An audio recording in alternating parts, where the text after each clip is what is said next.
সন্তানহারা মা। ঘুম আসতে চায় না, চোখ বন্ধ হলেই যেন কানের কাছে মা মা ডাক শুনতে পায়।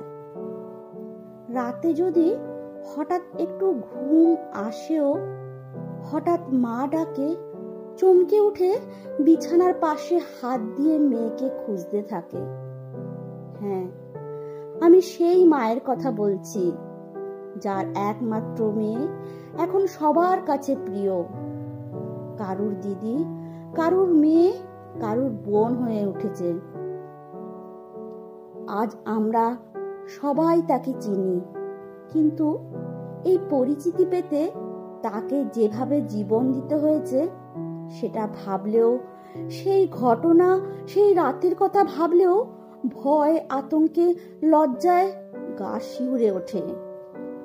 সবচেয়ে অবাক লাগে যখন এই পাশবিক অত্যাচার যারা করেছে তাদেরকে যারা আড়াল করার চেষ্টা করছে তাদের কথা ভেবে।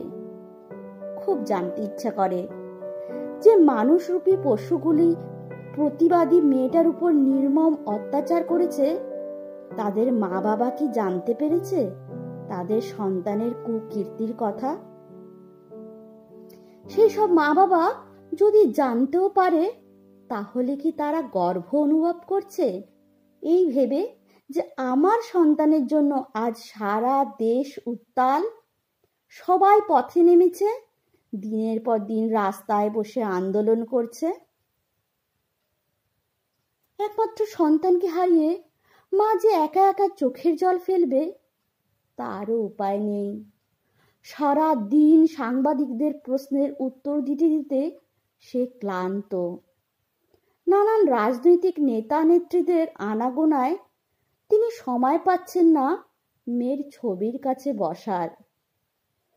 রাতের শেষে সকাল হলে ভাবে রান্না করতে হবে তাড়াতাড়ি, মেয়েটা খেয়ে যাবে। ভুলে যাচ্ছে মাঝে মাঝে মেয়ে যে আর ফিরবে না, সেটা মনে থাকছে না। ঘড়ি দেখছে বারবার, ভাবছে ডিউটি শেষ করে বাড়ি ফিরবে, মা বলে ডাকবে। হে ঈশ্বর, তুমি আছো, তুমি এ বিচার করবে।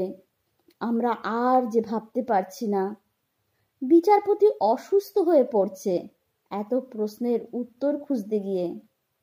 তাই আমরা তোমার কাছে হাত জোড় করে বলছি, এমন কিছু অলৌকিক ঘটনা ঘটাও যাতে প্রত্যেকটা অপরাধীকে চোখের সামনে শাস্তি পেতে দেখি।